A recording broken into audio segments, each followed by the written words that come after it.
il y a un aspect de la prière euh, qui est souvent oublié, et c'est cet aspect que je voudrais regarder avec vous aujourd'hui. C'est la prière de Gethsémani. C'était le jeudi saint. Jésus avait fêté la Pâque avec ses disciples, partagé le repas de Pâques,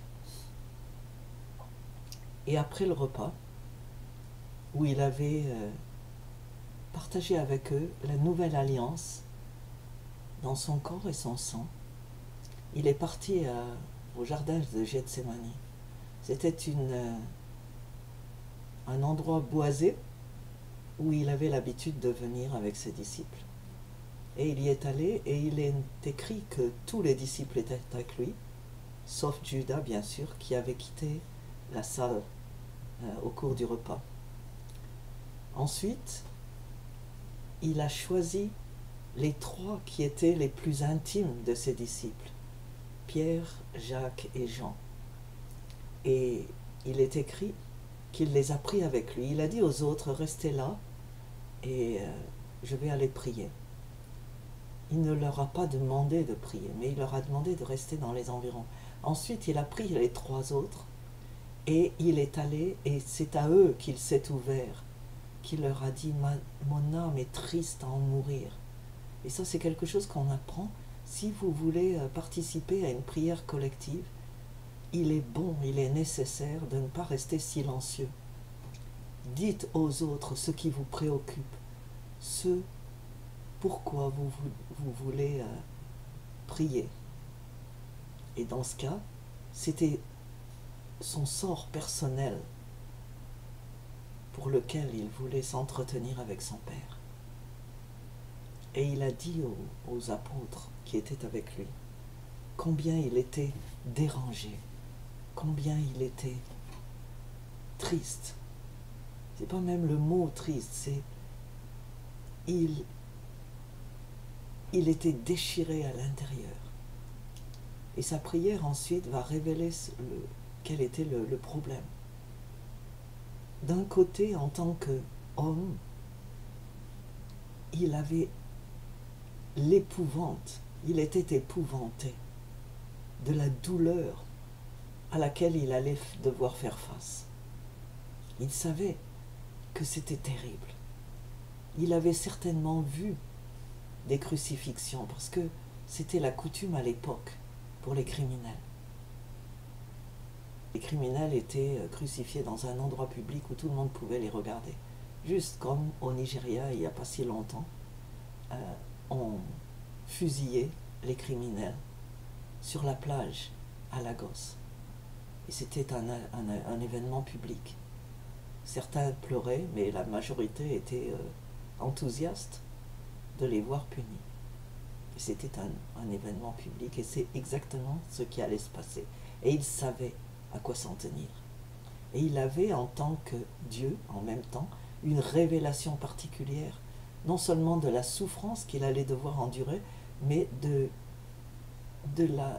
la souffrance morale et spirituelle d'être séparé de son Père au moment où il allait prendre sur ses épaules tout le péché du monde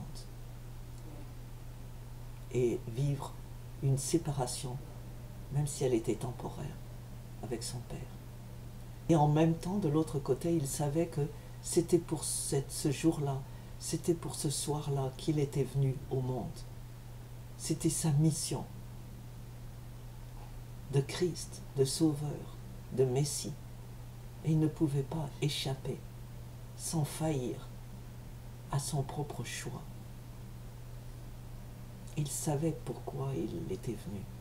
Il savait qu'il allait devoir endurer. Mais sa prière décrit le fait qu'il allait devoir se soumettre en tant qu'homme à la volonté de son Père. Non pas ce que je veux, mais ce que toi tu veux. Ça, c'était le sens de sa prière.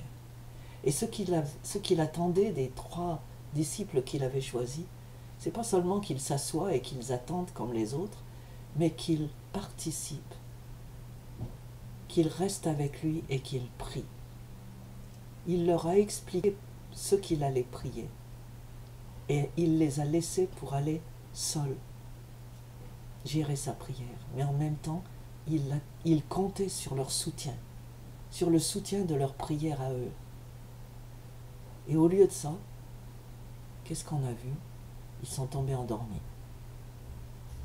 Ils venaient de manger un bon repas et ils étaient lourds. C'était le moment de la digestion.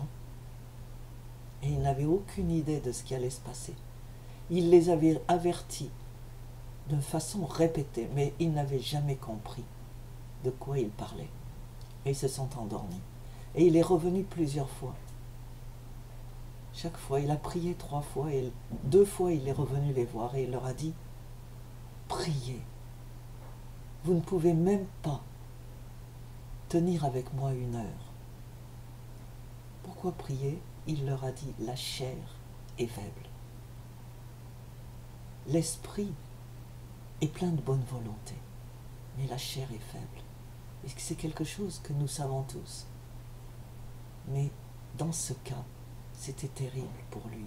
C'était une agonie encore plus profonde parce qu'il se sentait abandonné, même des plus proches, même de ceux avec qui il venait de passer 3 ans et demi. 24 heures sur 24.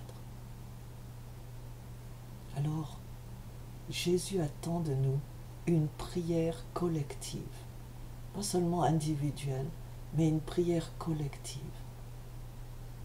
Il nous a choisis, quelques-uns d'entre nous, pour être des intercesseurs, des gens qui sont plus proches de lui et dans lesquels il se confie, concernant le monde, concernant tout ce qui peine son âme. Alors, allons-nous répondre à l'appel?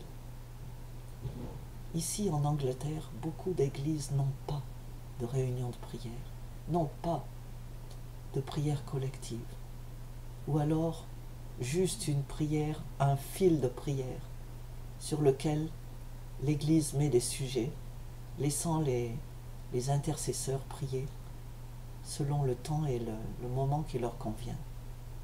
Mais la vraie prière collective, c'est celle où nous sommes rassemblés, que ce soit en ligne, sur Zoom ou sur un autre moteur, ou en face à face.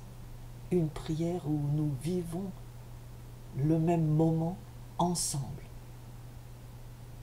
C'est un moment précieux sur lequel Dieu compte et pour lequel il nous appelle. Si vous savez que Dieu vous a appelé, que vous ne faites pas partie de ceux qu'il a laissés un peu plus loin en leur disant « Attendez-moi », si vous avez été touché par sa main sur votre épaule qui vous dit « Allez, viens »,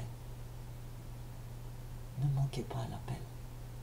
N'oubliez pas le moment, l'appel avec sa précision. Priez avec moi. J'ai besoin de vous. Même Dieu a décidé d'avoir besoin de nous, de compter sur nous. Est-ce que vous allez répondre ?